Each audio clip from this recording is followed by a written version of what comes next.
Good morning, everybody. Thank you so much for coming. My name is Sophie Phillips, and I'm the new CEO of TexProtects, Champions for Safe Children and Prevent Child Abuse Texas. Hello, Sophie. Hello. Thank you for being here, Senator. I've been with TexProtects for 7 years and really thrilled to be at the helm leading our organization in our effort to prevent childhood trauma and abuse. The name of TexProtects should not be familiar to any of you who've covered CPS or foster care issues over the years, and many of you know Madeline McClure and have had the privilege of interviewing her over the years. TexProtects is a research-driven advocacy organization and think tank, and you've all been invited here this morning as we unveil our latest unprecedented Texas research report on adverse childhood experiences, a public health issue that's impacting 3.5 million Texas children and costing the state a conservative $55 billion a year simply on those costs associated with child abuse and neglect alone.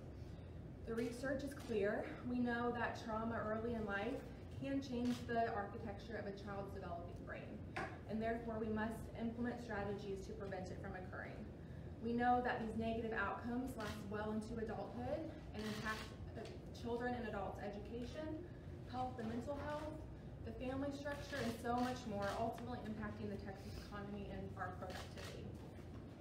But there's hope, and this is where science meets policy.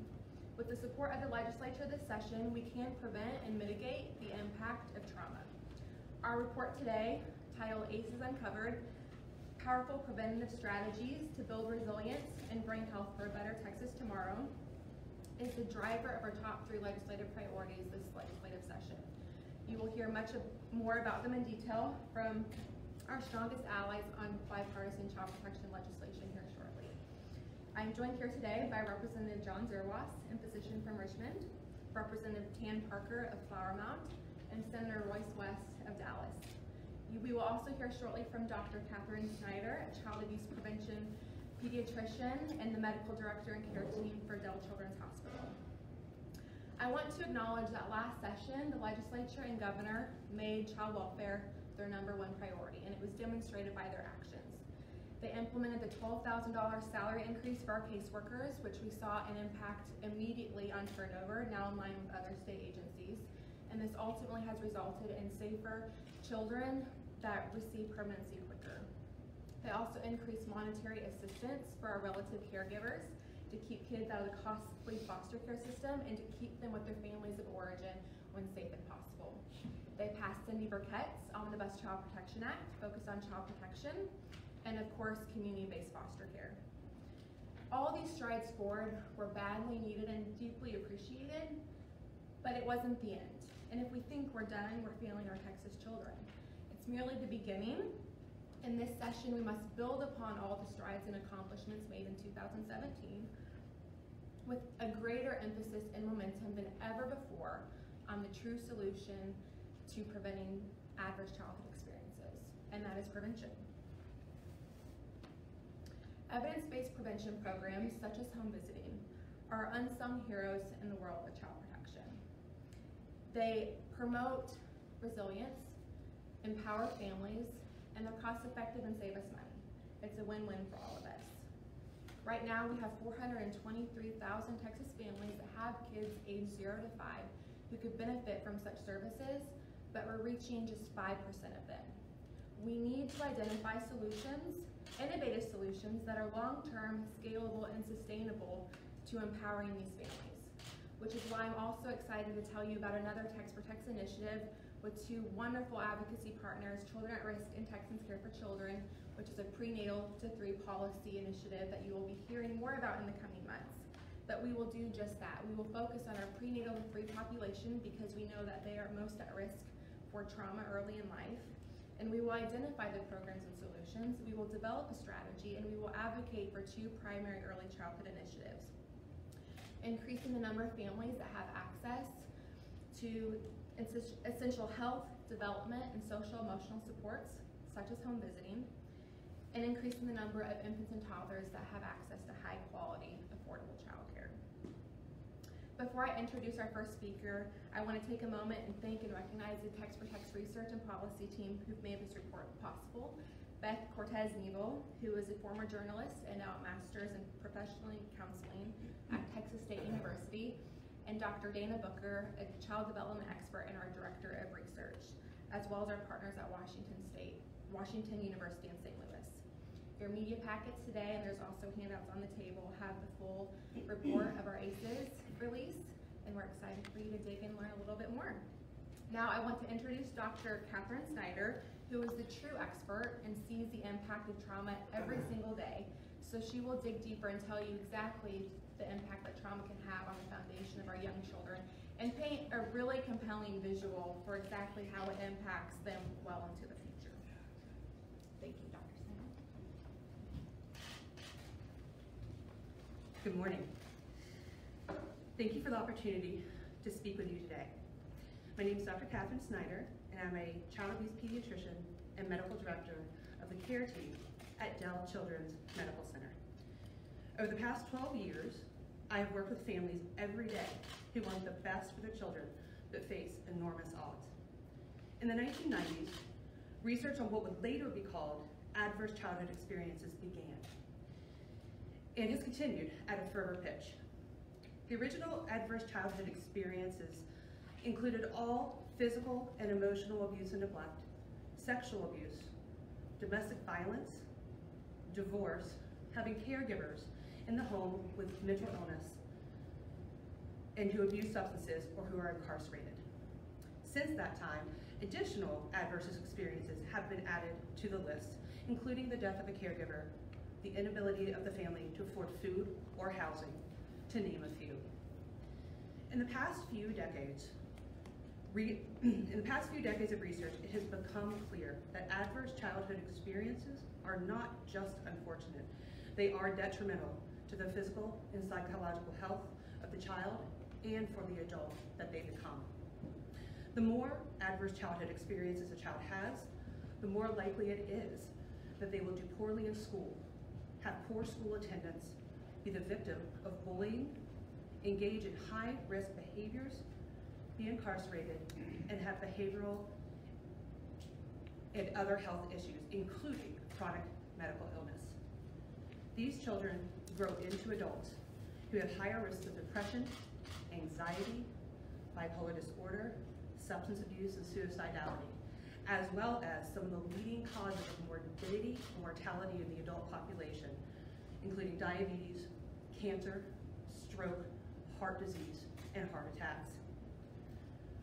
All children must learn to navigate and handle varying levels of stress through coping mechanisms, and ideally, in the context of a supportive and safe environment. However, those children with adverse childhood experiences may not learn healthy coping strategies or mechanisms, or have the benefit of a supportive and safe environment.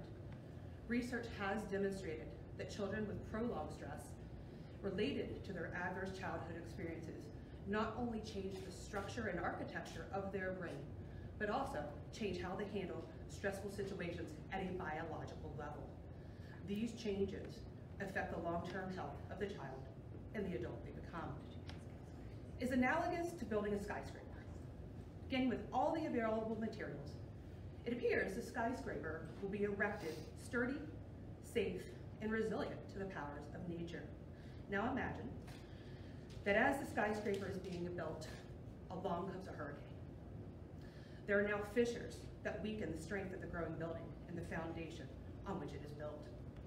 If these cracks are recognized in a timely fashion, additional supportive materials may be brought in to reinforce the budding skyscraper, and strengthen the foundation, making it more resilient so work can continue and the skyscraper can become what it was meant to be.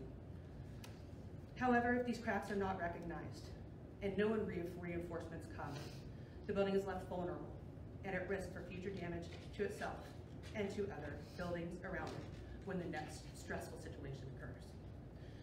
It is the same with the brain of an infant or young child.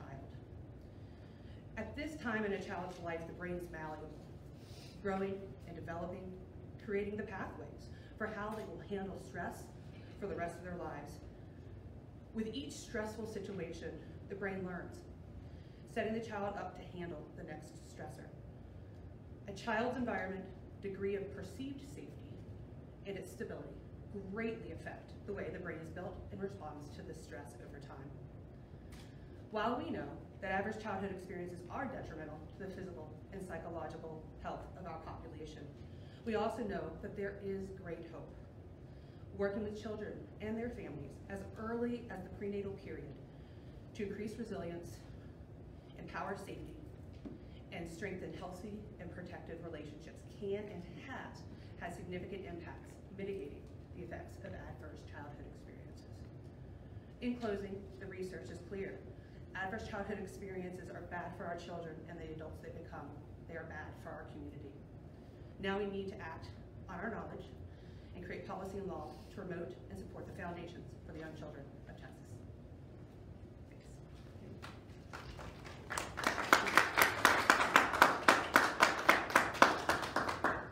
Thank you, Dr. Snyder. Next up, I want to introduce Representative Parker, who will discuss his legislation this session that will address ACEs. Thank you.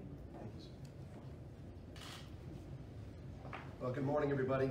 Sophie, thank you for your leadership and all the great work that TexProtects has done over the years, and it's my privilege to be here with my good friends and colleagues and Dr. Zerwas and Sen West. We've tackled a lot of these very critical issues for children for many years, and it's a privilege always to work with them and the team at TexProtects.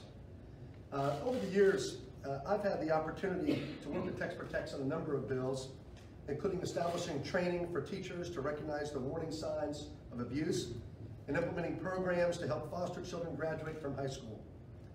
Over the years, science has evolved on what trauma suffered in childhood does to the development of a child's brain, how adverse childhood experiences can impact behavior and health across the lifespan of children if they do not have supportive and protective families and communities. In the past, when children or adults have engaged in high risk or socially unacceptable behavior, our reaction as a society typically has been, what's wrong with you? Today, instead, we ask, what has happened to you? It's a much better understanding now the dynamic that science has brought us to.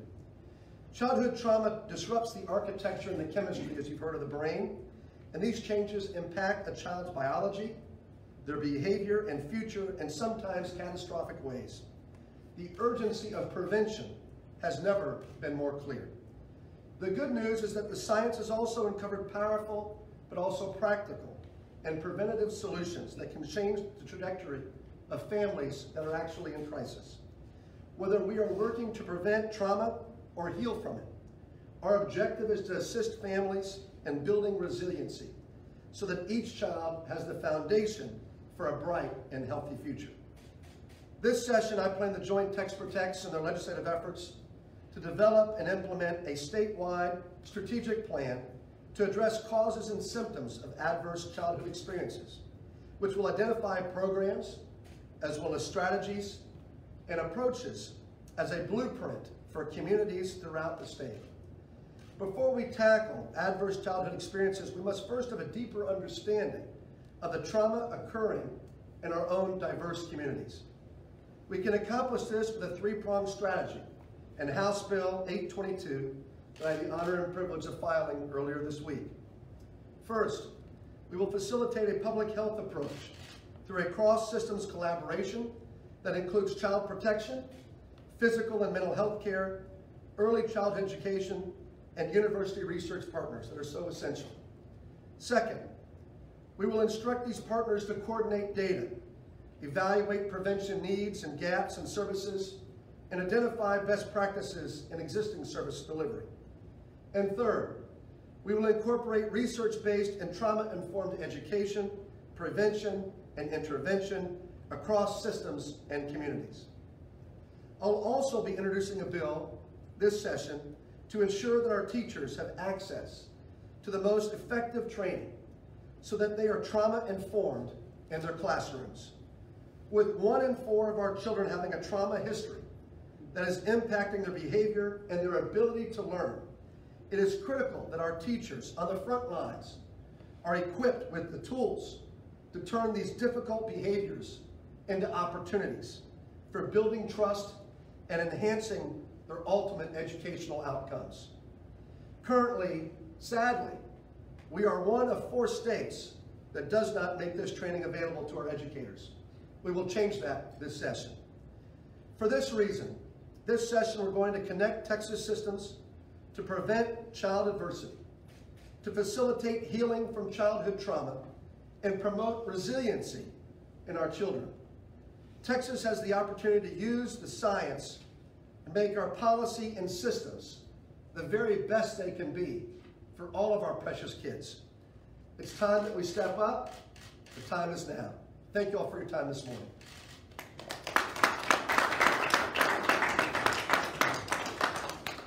Thank you so much, Representative Parker. Next up, we will hear from Representative Zerwas, who will make the case for our stronger investments in prevention upstream and upfront so that we can reduce the downstream costs associated with trauma.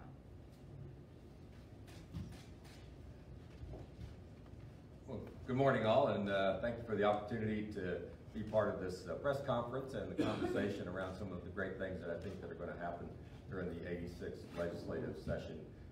Chairman Parker, Senator West, always good to be with you. I've had the privilege of serving on different types of pieces of legislation with them. Their hearts are right in line with what we're here talking about today. Dr. Snyder, thank you for your work right at the front line. You know, that is a tough book of work, and so thank you for doing that and committing your life and your career to that. It's definitely going to change the face of this very, very difficult thing that our society has right now. But I'm here because I've had the privilege to work with TexProtects over many, many years here now, and I definitely embrace their message. And that message is prevention is the key. And there's no doubt that that's what the best thing is for us to do. It's the best fix for CPS. It's the best fix for our foster care system. And it also saves Texas money and strengthens the economy. As you may know, that's where I spend a good bit of my career is in the legislature is dealing with the money. And so it makes me popular among some people, and sometimes not so popular, you know, but very popular. This session I think is very popular, you're right. But for even longer than I have been in the Texas legislature, TexProtects has been promoting really evidence-based voluntary family support programs that have been proven to strengthen families' protective factors and prevent CPS from ever becoming an involvement in their life. Two of the most successful programs out there, which I am a big fan of, are the Nurse Family Partnership and something called HOPES, H-O-P-E-S, which is healthy outcomes through prevention and early support. And that's what we refer to in general as home visiting programs. The legislature with Madeline McClure, Sophie's predecessor, who all of us know very well. I know her, you know, there's a few people that are known by only one name, and it's Madeline, and everybody knows when you talk about Madeline who it is. And she has changed the face of what has happened in this difficult area of our society. The legislature initiated a statewide nurse family partnership in 2007 when Chairman Parker and I actually came into the legislature. And I have been very, very proud to steadily support this program because it is an evidence-based, proven program. We're going to spend money here, and we know it's going to make a difference with the people that we impact. It's very, very well proven. The more at-risk families we reach through NFP, the better it is for Texas. And as Sophia said, these programs are a win-win. Every time we keep an at-risk family intact and we keep CPS out, we equip them with the tools they need for resiliency. I think that's a word that you're hearing a lot of here this morning. We get a huge rate of return on this, which you can imagine. I look at that and say, okay, if I'm going to spend the buck here, what am I going to get back in terms of savings? It's $5.70. That's a pretty good return on what we're doing here, not to mention just the humanitarian benefit of the things that we're doing out there. NFP addresses maternity and infant health. It's a very critical concern today, especially with some of the numbers around maternal mortality. By reducing pregnancy-induced hypertension by 33%, by decreasing first-term preterm births by 15%, infant mortality and child abuse by 48%, emergency department use for childhood injuries by 34%, doctor, something that you see a lot of, language delay by 41%. I could go on and on about the great benefit that we see from both of these programs as a matter of fact. But our investment in NFP, Nurse Family Partnership, since 2007 has saved Texas taxpayers $675 million by averting negative outcomes through prevention. That's the dollar side of it. That's significant. Even in Texas, that's a lot of money, you know. But the biggest benefit is obviously the humanitarian benefit that we see out there. The HOPES program was created by the legislature in 2013. It's newer, but has also produced very positive results. HOPES program is a flexible, community-based approach to child abuse and neglect prevention in high-risk communities. The communities are able to choose the evidence-based home visiting programs and other wraparound services, if you will, that will be most impactful in their communities. In other words, the communities are going to decide what is best for them in terms of addressing this horrible circumstance. Despite the high-risk population, 99% of HOPES families did not have a new CPS case while receiving HOPES services. That's a dramatic number, if you think about that, demonstrating clearly the effectiveness of this program. The program costs $3,900 per family, as compared, here's another incredible number, as compared to $830,000 that are lost to each case through child maltreatment.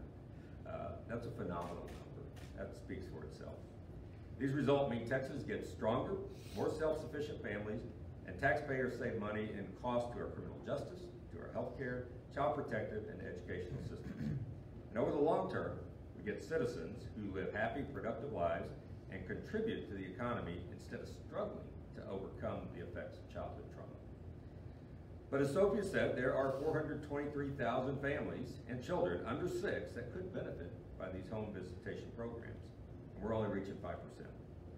And I am very happy, as I have done every legislative session, to support TexProtects and their initiatives that they're defining through the LAR that DFPS has put forward, where they're looking at advancing in the order of millions of dollars both of these programs.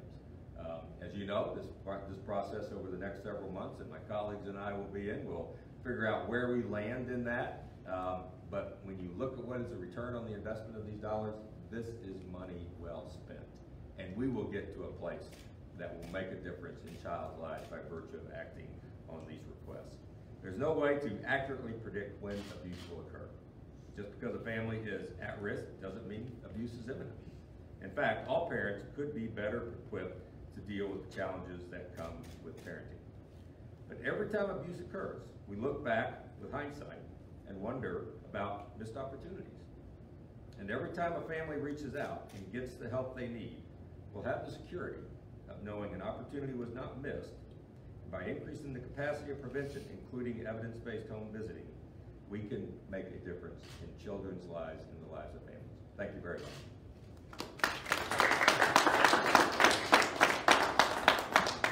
Thank you, Representative Zerwas. And finally, we have the Senator Royce West with us here today, who's going to talk about a new federal piece of legislation that will impact the way that Texas can spend our money and keep kids out of the foster care system, the Family First Prevention Services Act. And I had the privilege of knowing Senator West. He served on the TexProtects Advisory Board for the last 6 years, and grateful for all that he's done in the child protection law. Thank you, sir. Good morning to each and every one of you. Yesterday we had the inauguration for the governor and the lieutenant governor. They set forth what the priorities would be for the state of Texas: education, property tax reduction. And what we want to do is to make certain that we also make this a priority. When you begin to look back on TexProtect and its history in terms of the various programs that we funded over the years and the results of those particular programs, we know that the legislation that we're proposing is in fact needed and will save dollars to Texans in the future. When you begin to think about the 423,000 families and only 15,000 of which we're able to provide services to, we know that if we're able to provide additional services to those families, that in the long run we end up saving lives, and we also end up saving taxpayers' dollars. Thankfully, we will soon have the ability to leverage new federal funds for prevention, which I've been a proponent of for the last number of years, keep more kids safely with their families and out of the costly foster care system. You're very aware of the kinship care programs that we have in the state of Texas and the impact those particular programs are having in terms of keeping kids out of the foster care system. Yes, we need the foster care system, but we also know that there are a lot of bad results coming out of that particular system. But at least it's a safety net, and it's a safety net that we best continue. There's hope. Last year, Congress passed the Family First Prevention Services Act. This act marked a transformational shift in strategies in dealing with a child's maltreatment. Rather than paying to keep kids in foster care, for the first time on a bipartisan bill coming out of Congress, y'all don't miss that, a bipartisan bill. Rather than paying to keep kids in foster care, federal funds can be redirected or directed to pay for the programs that keep kids out of foster care. That's what the Family First Prevention Services Act is all about. These funds allow investment in substance abuse prevention and treatment programs, mental health services, and income and in-home parenting education, so that parents have the opportunity and the resources they need to provide a safe and nurturing home for our children. And best of all, Family First allows us in Texas and other states to frankly develop our own programs, proactive programs. We can kind of define exactly what at-risk means. And you will see some of that also in our school legislation in terms of what at-risk means, which evidence-based programs will be most effective in our communities and how we best want to implement them in the state of Texas. But accessing these funds will take a coordinated effort between the legislature and also the Department of Family and Protective Services, which we need to make certain of. Yesterday, I filed Senate Bill 355 to direct DFPS to create a strategic plan that outlines community needs and best practices. And obviously, that's exactly what the budget makers want to make certain we have a strategic plan that kind of tells us where we are and where we're going. And it makes all the sense in the world. We need to ready the path forward by defining which families and which programs will be included while expanding capacity for mental health services, substance abuse prevention and treatment programs, and in-home parent programs. This must be done to make certain that these funds are efficient and effective in our communities across the state of Texas. And for every dollar we spend, correct me if I'm wrong, something, we get 50 cents, correct? So there's dollars coming in from the federal government. Actually, Title IV dollars coming in from the federal government that we'll be able to use in this program. Is Texas ready to administer the program? No. We've got to develop this strategic plan, and hopefully by 2019 we will be able to, this is 2019, the next couple of years, we'll be able to make sure we put in place that particular program. We also must improve access to community resources for relative caregivers, kinship caregivers, family members who step up to help when the child is removed from their birth parents are critically important to deterring children going into the foster care system. That's kind of one of our first, I guess you could say, lines of defense, these kinship care programs to keep these kids out of the system in the first place. But kinship caregivers have challenges that go beyond money. We need to help them with struggles that they may face in helping children heal from trauma. Sometimes these kinship caregivers are grandparents. And how many of you know grandparents that have to step into the gap? You don't have to raise your hand, but you know some grandparents that have had to do that. And so we need to make certain we provide support for them also. It's my hope that someday CPS, I'm not saying we're trying to drive you out of business, but I sure want to see us reduce the size of that footprint of that agency. The way we can achieve that is by helping families build resilience and self-sufficiency before a crisis, so that the families can stay together and children have a safe and secure foundation so they can be successful. And to the extent that we do that, we're going to be able to realize better citizens in the state of Texas as they grow up, and needless to say, more efficient and better opportunities for Texans in the future. Thank you.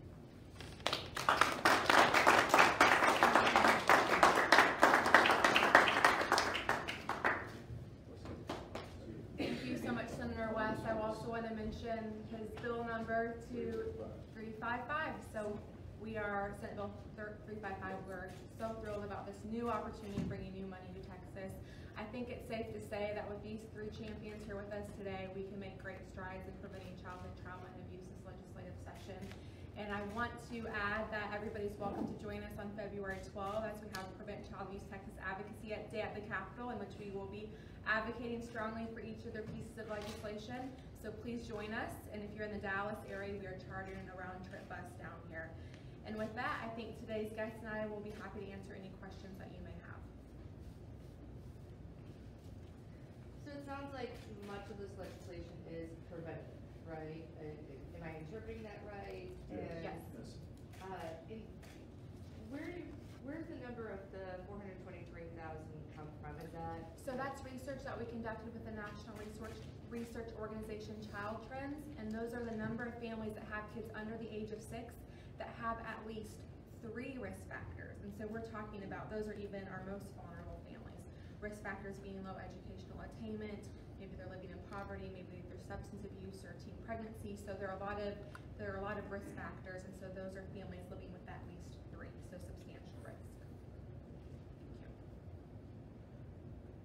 I don't think the bill patterns of your budget you filed drills down to like Nurse Family Partnership and Hopes. Do you have any goal or number, or how much is in there so far versus? Yeah, I'd have to, Bob, go back and look at the specific numbers, but it does actually drill down through these various preventive programs there. And what is in the LAR from DFPS is additional money for the preventive programs that I mentioned out there. Those will be discussed as we typically do during the budgeting process.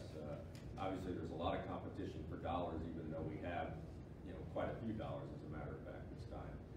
But there's competition for those dollars. We want them invested in places that we know are going to make first and foremost a difference for the citizens of Texas. And there needs to be, as Sophie has pointed out and others, $1 spent for $5.70 sake. That's a big deal. And so we need to, I think, just step up and look at those things seriously. And we'll do that as we do through the budgeting process. So Bob, I want to add that the DFPS exceptional item request for those 2 programs, Nurse Family Partnership, is $5.5 million to serve 550 new families per year, first-time moms, and $9.4 million for the HOPES program to serve 1,200 families with kids 0 to 5. That's not in your base budget, I think. It's an exceptional item that we considered as we do, the LARs of all the agencies.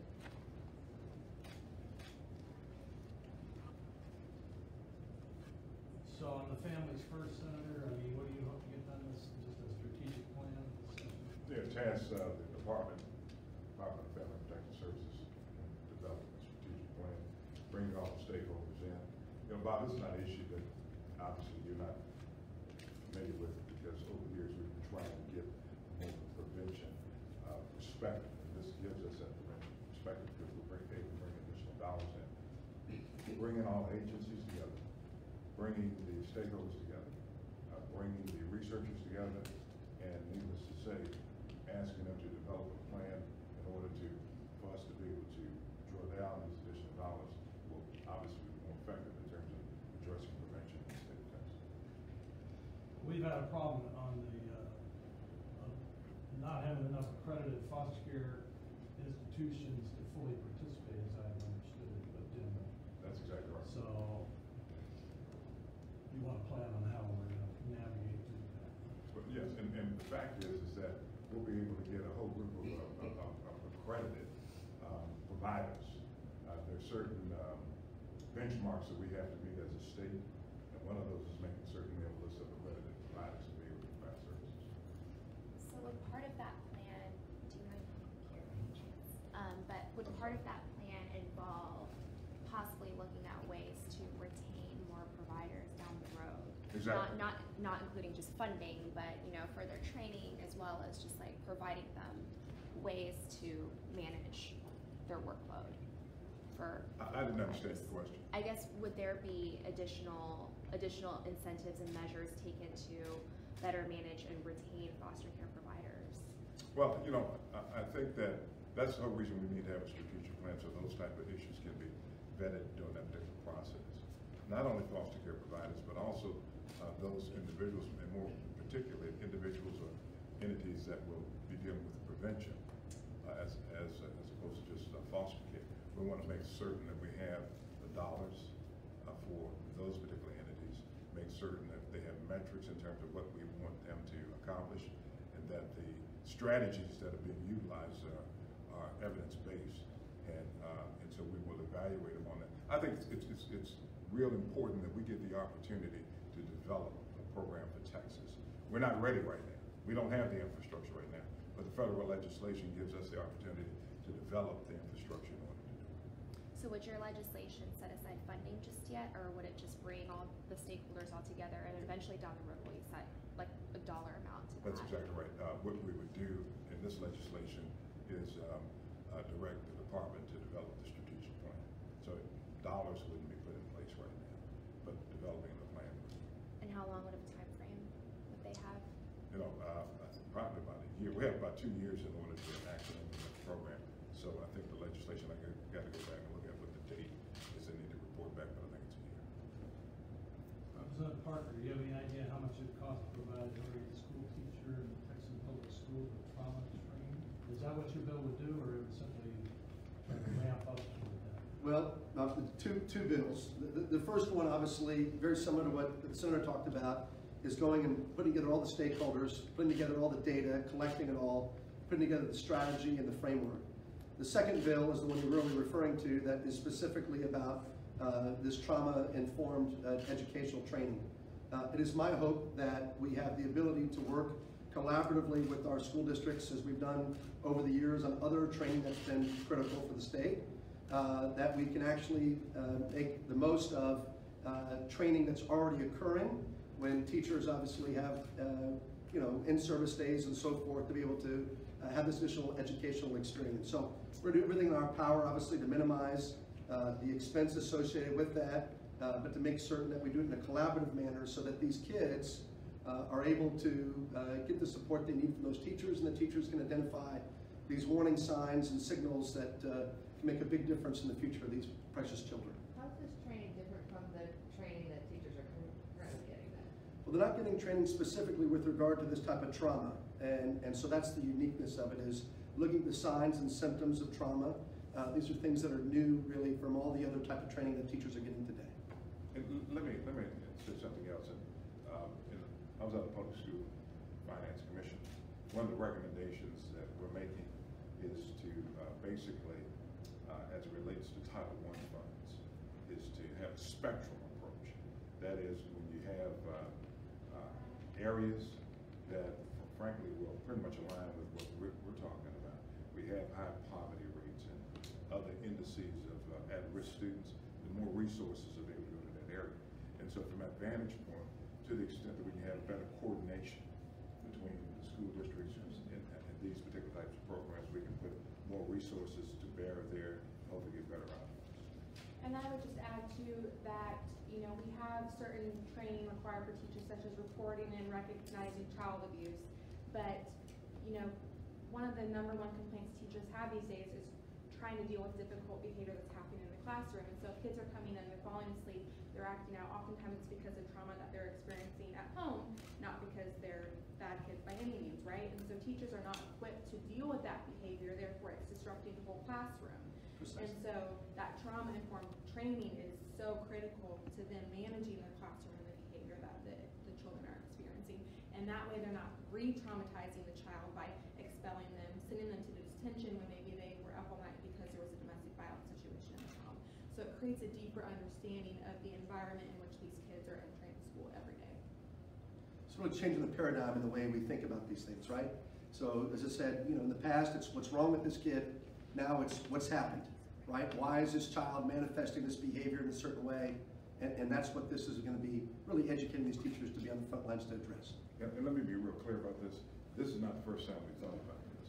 I mean, there have been many of us advocating this for many and many years. Absolutely. Texas has finally, it's our goal to make certain that we change how we approach this and recognize that if we have prevention programs that will address the issues that we're talking about, that it's going to be better for the children. It's going to be better for that child growing up to be a productive adult. it's gonna be better for taxpayers, because you won't see that child end up homeless, hopefully not in the foster care system, not in the criminal justice system, and so many other negative behaviors or conduct that a person would engage in and cost us as taxpayers. We can't say enough about the importance of prevention. Everything we do is about prevention. The focus of all this legislation is about prevention. At the end of the day, you know, we can't put a price on the cost of a precious human life. But we realize there's huge savings to the taxpayer to do the right thing on the front end, and of course, immeasurable upside to helping human life. So that's what we're focused on, and I think we'll make a meaningful difference here this session as we tackle that. But again, prevention is the focus. We want to be able to stop these precious kids before they fall into the foster care system, if we can find ways to help provide resiliency on the front end. I didn't get it. Do you know the bill number on the teacher? I have not filed the teacher one yet, but I'll get it to you, Bob. I'll come see you first thing.